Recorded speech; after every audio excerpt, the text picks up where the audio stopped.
Hi guys, good morning. Shri शिवाय नमस्तुभ्यम। झीलों की नगरी भोपाल में आपका स्वागत है। मेरा ब्लॉग 10 बज रहे हैं तो मैं शुरू कर रही हूँ। और क्या बोलते हैं, अभी मेरा काम सारा काम हो गया है। और मेरे हस्बैंड आज जल्दी चले गए हैं क्योंकि उनको थोड़ा इंदौर जाना है मैडम के साथ। तो मैडम ने सुबह बोला था जल्दी आ जाना, तो सुबह 7:30 बजे वो चले गए हैं। मेरा काम भी सब सवेरे जल्दी हो चुका था। काफ़ी टाइम से काम हो गया था लेकिन मैं नहाई नहीं थी। लेकिन अब मैंने पानी लगा दिया नहाने के लिए। अब मैं नहाना वाना करती हूँ, उसके बाद जो काम रहेगा वो करूँगी, पूजा वगैरह। और फिर मिलते हैं थोड़ी देर में। गाइस अभी मैंने नहाया नहीं है लेकिन ये लोग आ गए उस बीच। मैं नहाने जा रही थी, कभी कोई आ रहा है कभी कोई आ रहा है, तो मैं नहा भी नहीं पा रही हूँ। इतने में ये लोग आ गए, बैठे अब भी हाल आके बैठे हैं। हाय गाइस, ये हमारा बेवा बैठा हुआ है, सो के उठकर अभी आया है। ये बेवा उधर बैठ के मोबाइल चला रहा है। और यहाँ बनी है सेव की सब्जी और रोटी।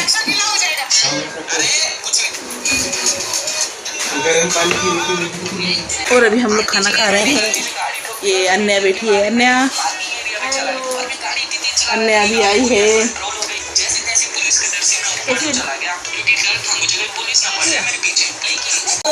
तो मैंने भी नहा लिया है। नहाने के बाद मैंने रोटी बनाई, रिंकी ने सब्जी बनाई सेव की। और अब हम लोग खाना वाना खाते हैं, फिर मिलते हैं आप लोगों से। बने रहिए जब तक। ये बेब बैठ गए हैं। मेरी मम्मी आ चुकी है, ये बैठी है मेरी मम्मी।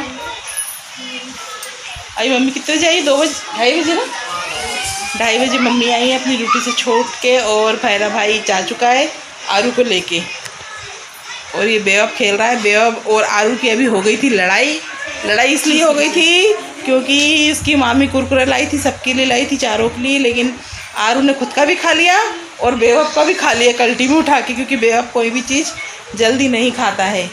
तो बेवब ने का उठा के आरू ने खा लिया, तो आरू बेवब रोने लगा। फिर दोनों की हो गई लड़ाई। फिर बेवब को शांत किया गया कि और मंगवा देंगे। मेरा बेवब वैसे भी समझदार है, वो समझता है इतनी बात को। आजा,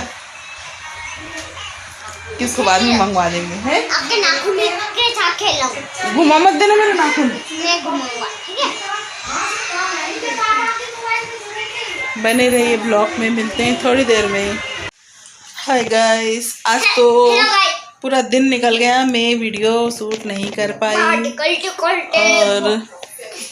टाइम हो रहा है 8:15 हो रहे हैं। आज मैंने वीडियो बिल्कुल भी नहीं बनाई है। आज टाइम मुझे बिल्कुल भी नहीं मिला है। इतना टाइम, पूरा दिन बिजी गया और कुछ काम नहीं हुआ। जो काम करने बैठे थे वो काम भी हम लोगों का नहीं हुआ है। हम लोगों का नहीं, मैं तो नहीं कर रही थी, लेकिन बाकियों का हो रहा था, लेकिन उनका भी कोई काम नहीं हुआ। बस दिन भर यूँ ही वेस्ट हुआ। ना मैं ब्लॉग बना पाई ना कुछ कर पाई, मेरा भी नुकसान हुआ। कुछ नहीं कर सकते। अभी फिर सब लोग गए हैं। कितने बजे? 5, 5:30 बजे सब गए। फिर मैंने अपने घर में साफ़ सफाई करी, झाड़ू वाड़ू लगाई, बर्तन थे, बर्तन धोए। फिर से हम लोग फिर इकट्ठा हुए, फिर काम हुआ, लेकिन फिर भी कोई काम नहीं हुआ है। बस यूँ ही फालतू का ही चलता रहा है। लेकिन क्या कर सकते हैं, सब कुछ करना ज़रूरी रहता है। उठा पटक करनी पड़ती है। क्या कर सकते हैं, कुछ नहीं कर सकते। बहुत दिक्कतें जाती हैं। देखते हैं, करते हैं, कुछ ना कुछ होता है, नहीं होता है। इससे आगे क्या बताऊं।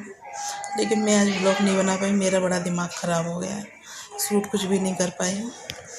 भोले बाबा से सब विनती करो, सब उन पर विश्वास करो, बस यही है। क्योंकि भोले बाबा इस विश्व के रचयिता हैं। वही हैं जो सब कुछ को करने वाले हैं, सबकी नैया पार लगाने वाले मेरे भोले बाबा हैं। बस उनका नाम लेते चलो और अपने काम बनाते चलो। श्री शिवाय नमस्तुभ्यम का जाप करते रहो, सारे काम आपके हल हो जाएंगे। मैं कितने 6-7 साल से इतनी परेशान, 6-7 साल तो मैं बता रही हूँ, इससे पहले से ही मैं बहुत परेशान थी। लेकिन 6-7 सालों में मैं इतनी परेशान कि हद हो गई। लेकिन जब से मैंने ये कथा सुनी है, तब से मेरी हालत बहुत बहुत बहुत अच्छे हो गए। सारा ये जो है किया हुआ मेरे भोले बाबा ने ही। और मैं नहीं जानती थी कि शिव महापुराण की कथा हो रही है, प्रदीप मिश्रा जी कर रहे हैं। ये लॉकडाउन से चल रही है, लेकिन ये मेरी दीदी ने मुझे कथा सुनाई।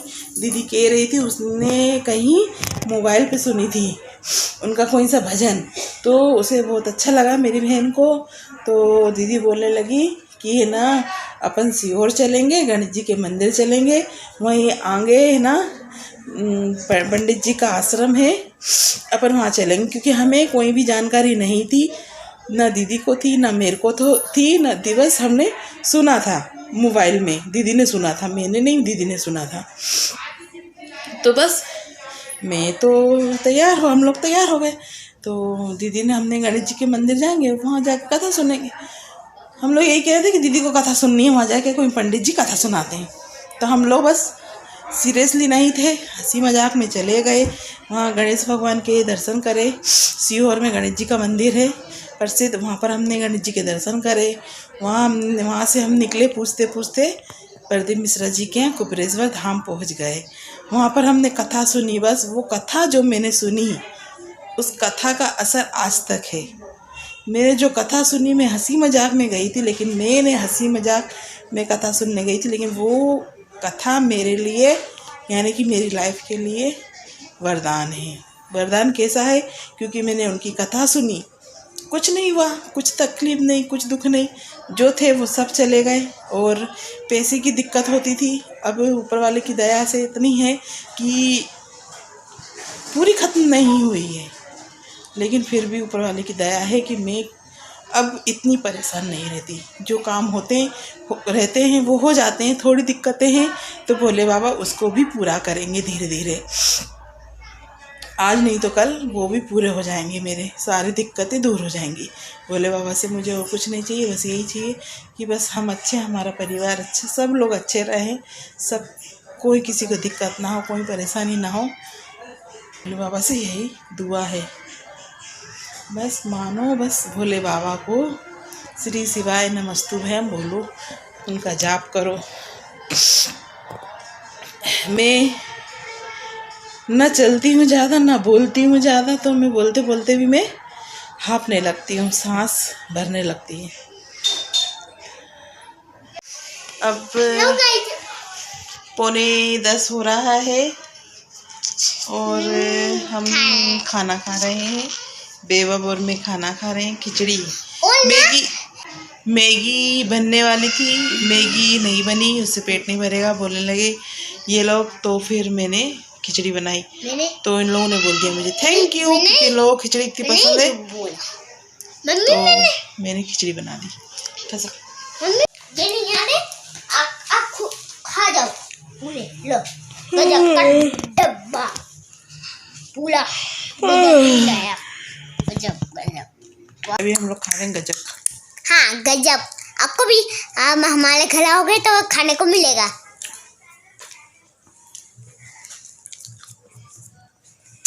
आप लोग आओगे तो आपको भी खाने को मिलेगा, बेबा बोल रहा है ऐसा। तो वीडियो को करते हैं यहाँ पर एंड। मिलते हैं आप सबसे सुबह, जब तक के लिए बाय, गुड नाइट।